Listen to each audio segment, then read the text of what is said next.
முத்து அண்ணாமலையை பார்த்துக்கிட்டு அப்படியே வீட்டில் இருக்கார். வீட்டில் இருக்கும்போது எல்லாருமே சேர்ந்து சந்தோஷமாக இருக்காங்க. அங்கே ரவி, மனோஜ் எல்லாருமே சேர்ந்து இருக்காங்க.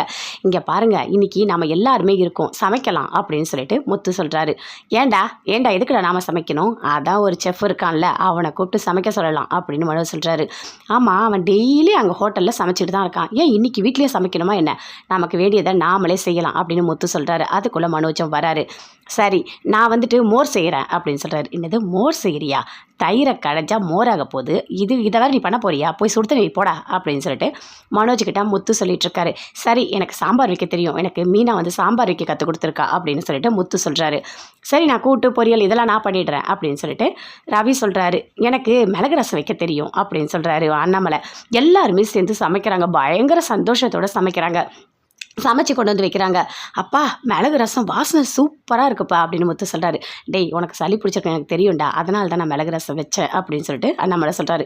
எல்லாருமே சேர்ந்து சந்தோஷமாக சாப்பிட்றாங்க. அப்பா, எவ்வளோ என்ஜாய்மெண்ட்டாக இருக்குது, இங்கே பாருடா அப்படின்னு பேசிகிட்டே இருக்காங்க. சாப்பிட்டு முடித்த உடனே ஃபோன் பண்ணுறாரு. ஃபோன் பண்ணி சொல்கிறாரு அவங்க ஃப்ரெண்டுக்கு செல்வத்துக்கிட்ட, இங்கே பாரு, நீ வந்து இன்றைக்கி வந்துட்டு நீ டியூட்டிக்கு போயிடு, நாளைக்கு நான் வரேன் அப்படின்னு சொல்கிறாரு. சரின்னு சொல்லிட்டு ஃபோனை கட் பண்ணுறாரு. அதே மாதிரி முருகன் சொன்னதுக்காக இவங்களும் வண்டி எடுத்துகிட்டு போகிறாங்க. உடனே ரோகிணி அவங்க அம்மாவுக்கு ஃபோன் பண்ணி கேட்குறாங்க. அம்மா, யாரும்மா போகிறாங்க டியூட்டிக்கு? முத்து போகல அப்படின்னு சொல்லிட்டு. ஆமாம், முத்து இன்னைக்கு போகல, வேற ஒருத்தர் அனுப்பியிருக்காங்க அப்படின்னு சொல்கிறாங்க. அப்பா, எனக்கு இப்போ தான் நிம்மதியாக இருக்குது. நாளைக்கு பிரச்சனை நாளைக்கு பார்த்துக்கலாம், இன்றைக்கி முத்து போகல, நிம்மதியாக இருக்குது அப்படின்னு ரோகிணி ரொம்ப ரொம்ப சந்தோஷமாக இருக்காங்க. மீனா எல்லாருமே சேர்ந்து வெளியே போயிட்டாங்க. அப்பா, இந்த நாள் எவ்வளோ நல்லா இருக்குது, வீட்டில் எந்த பொம்பளையும் இல்லை, நல்லா இருக்கே இது அப்படின்னு சொல்லிட்டு எல்லாருமே சேர்ந்து சந்தோஷமாக பேசிகிட்டு இருக்காங்க. ஆமாடா, விஜயா வீட்டில் இருந்தால் எப்போ பாரு தொண ஏதாவது ஒரு கதை சொல்லிகிட்டே இருப்பா. ஆனால் இப்போது ரொம்ப நல்லா தான் இருக்குது அப்படின்னு சொல்லிட்டு அண்ணாமலை எல்லாருமே சேர்ந்து சந்தோஷமாக பேசிக்கிட்டே சாப்பிட்டுட்டு இருக்காங்க.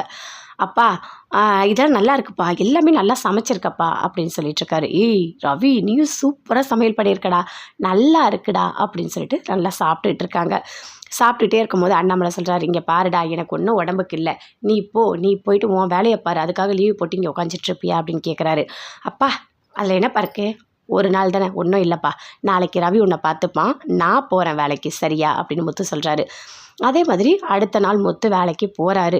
போயிட்டு வண்டி ஓட்டுறாரு. அப்போ அவங்க ரோகிணியோட அவங்க வீட்டுக்காரோட அண்ணா அண்ணி 2 பேருமே வராங்க. அவங்க சொல்கிறாங்க, எங்களுக்கு ரொம்ப நாளாக குழந்தை இல்லைப்பா அப்படின்னு சொல்லிட்டு. அப்படியா, சரி விடுங்க, பிறக்கும் அப்படின்னு சொல்லிட்டு முத்து சொல்கிறாரு.